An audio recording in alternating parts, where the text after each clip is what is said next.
Hello guys. This just a bonus activity that I'm going to do.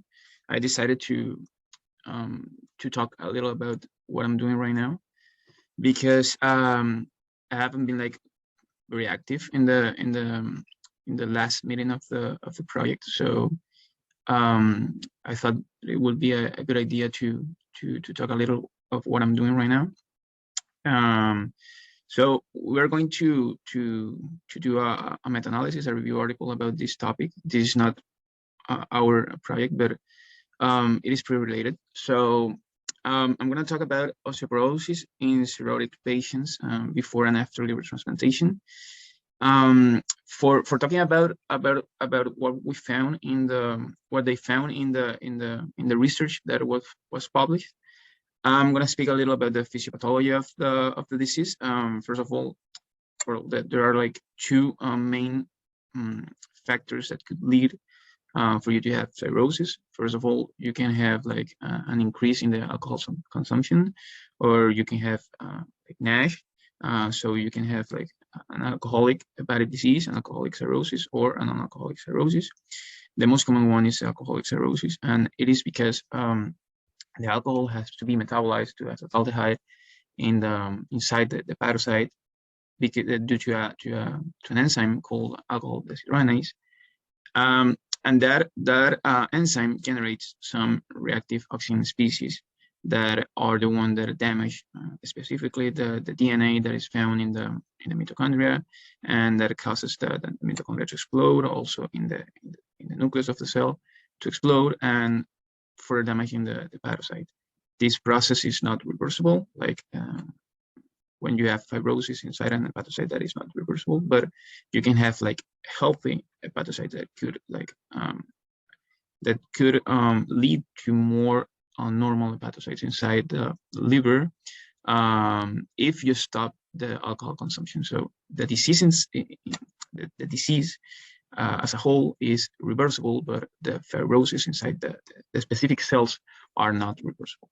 These are just the different types of reactive oxygen species that exist. And this is the how you can have cirrhosis after NASH, after a non-alcoholic steatosis.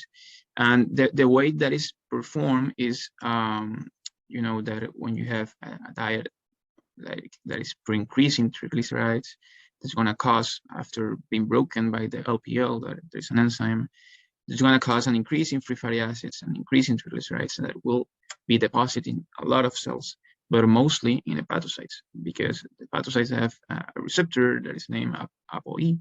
The function of that receptor is to capture those triglycerides and to store them inside the liver. So that would cause that fat droplets get into the cell in the cytoplasm and further damaging the hepatocyte and causing fibrosis by the formation of collagen fibers and further leading to cirrhosis.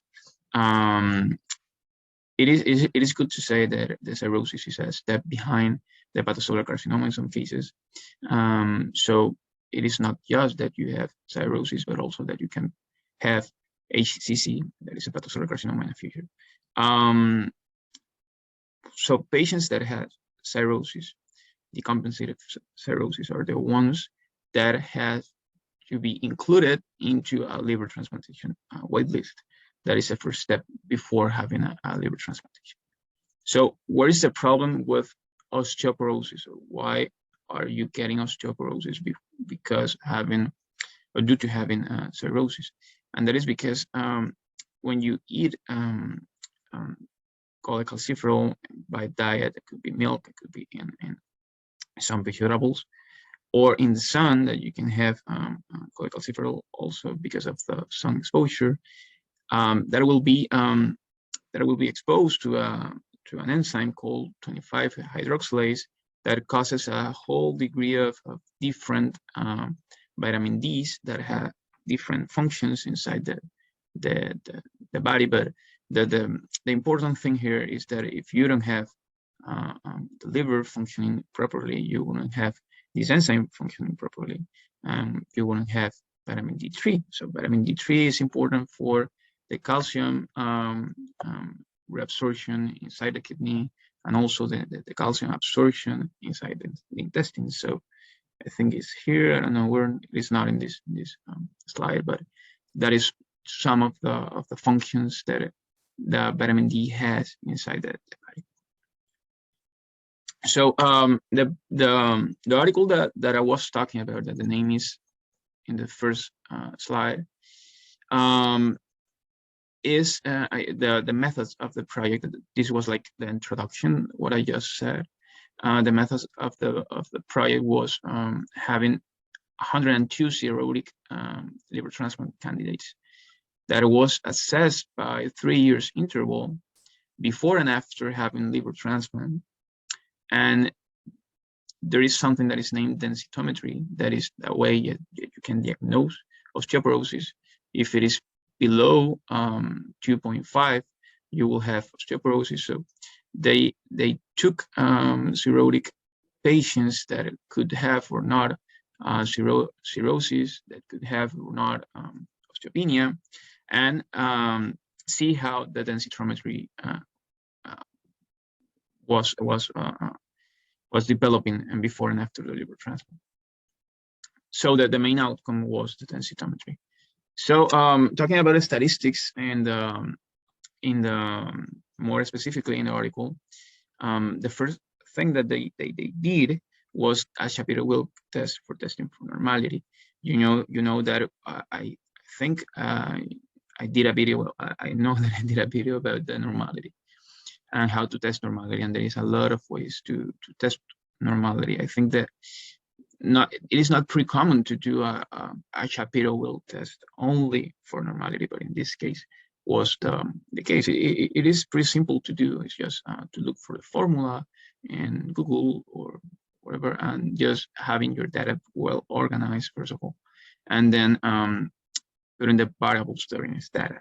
I explained that in the last video. So if you don't know something about it, you can watch that video. So they had different types of data because they used different types of data for different things, because they had a principal outcome that was the one I talk about the osteoporosis and the densitometry and stuff, and they had patients that were considered to other secondary outcomes.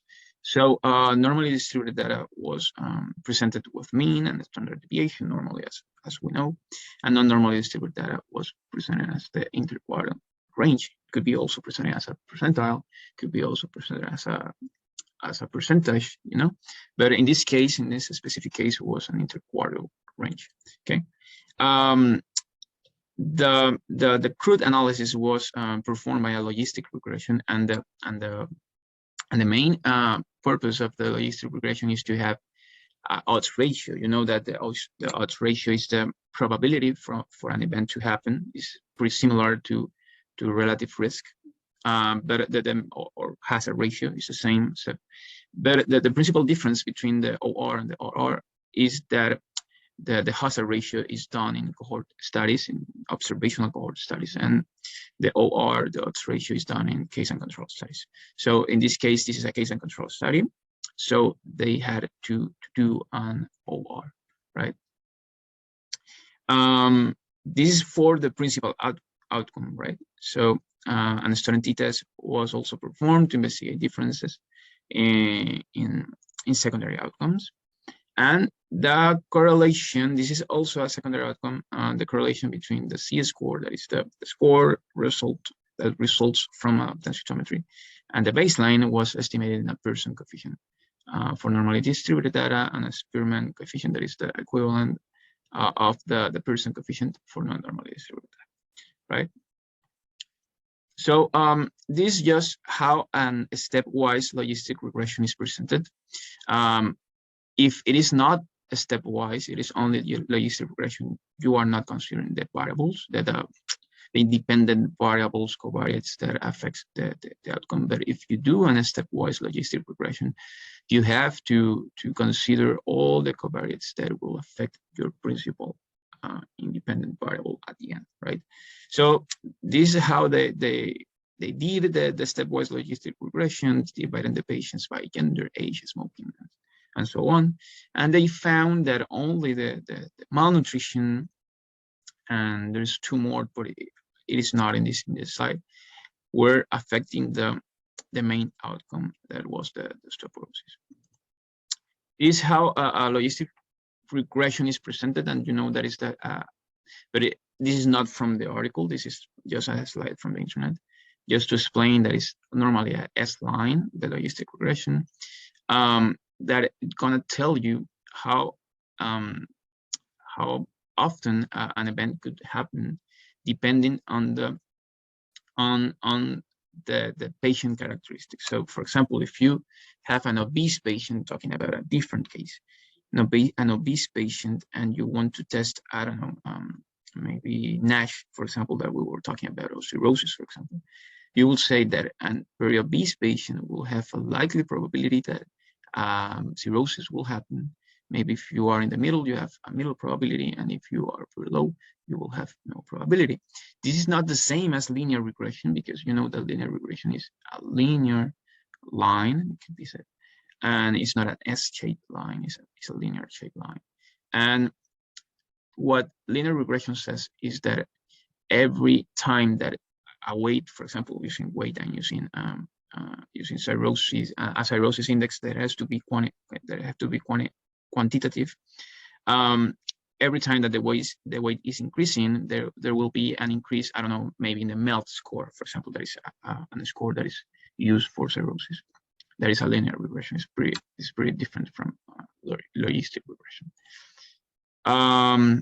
Yeah, so here we have a scatter plot when we can see a Pearson correlation coefficient and a linear representation of this Pearson coefficient, and it is only to show that the correlation between TNF-alpha and the C-score change, and how the C-score is decreasing with higher levels of TNF-alpha or higher levels of cortisol. This is a secondary outcome that was also performed in the study. And the main results of the study was done by logistic regression. There we can see the different odds ratio that that are all inside the confidence interval. For example, you know that the OR has to be always inside the interval that is presented, and this OR enters here and does not pass through 1, because it is stored after 1.4, and you know that if that doesn't pass through 1, it is statistically significant. The same thing if you are having a confidence interval that is below 1, that will tell you that it decreases that risk factor. And so this is represented by how the C-score decreases. It means that the osteoporosis decreases after the liver transplantation. This says that malnutrition was positively associated with osteopenia and osteoporosis, with an OR of almost 4, and that TNF-alpha concentration and cortisol levels were associated with a decrease in the C-score change that we just talked about. This side of the article is pretty new. It was 2 years ago, and I will leave it in the writer as well. So hope you, I don't know, enjoy this talking, and you have a nice day today. Bye, guys.